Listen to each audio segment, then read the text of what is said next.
ট্রাম্পের হুঁশিয়ারিকে রীতিমতো বুড়ো আঙুল দেখিয়ে সর্বোচ্চ নেতা হিসেবে মোজতবা খামেনিকে নির্বাচিত করেছে ইরান।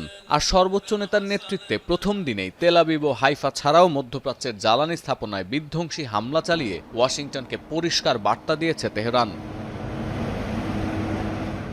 11 দিন ধরে ইরানের সরকারি ভবন, প্রতিরক্ষা ও জ্বালানি স্থাপনা, ব্যবসায়িক এবং বেসামরিক অবকাঠামো, স্কুল, হাসপাতালে নির্বিচারে হামলা চালিয়ে যাচ্ছে যুক্তরাষ্ট্র ও ইসরায়েল।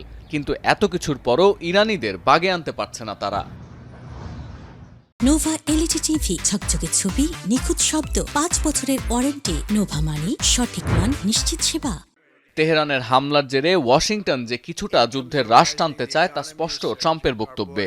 লক্ষ্য অর্জন হলে শিগগিরই থামবে সংঘাত এমন মন্তব্য করলেও এখনো স্পষ্ট হচ্ছে না এই যুদ্ধ থেকে কি চায় যুক্তরাষ্ট্র। কারণ গেল 11 দিনে ইরানের পরমাণু সক্ষমতা ও মিসাইল ফ্যাসিলিটি ধ্বংস করে দেয়া, সরকার বদল, তেল ক্ষেত্র দখল, জ্বালানির বাজার নিয়ন্ত্রণ, সময়ের সঙ্গে সঙ্গে লক্ষ্য উদ্দেশ্য বদলে যাচ্ছেন ট্রাম্প।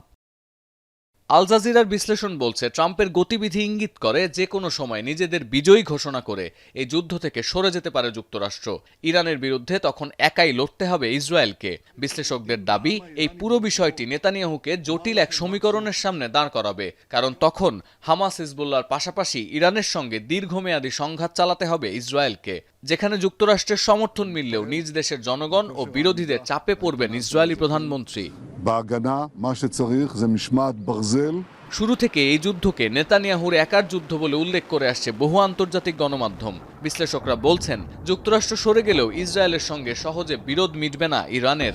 আর নিজের নিরাপত্তার স্বার্থেই লেবানন ফ্রন্টে লড়তে হবে ইসরায়েলকে। ফলে শেষ পর্যন্ত 3টি ভিন্ন ফ্রন্টে ইসরায়েল কতদিন যুদ্ধ চালিয়ে যেতে পারবে সে প্রশ্ন থেকেই যায়। সতীর্থ কর্মকার, এখন বিশ্ব।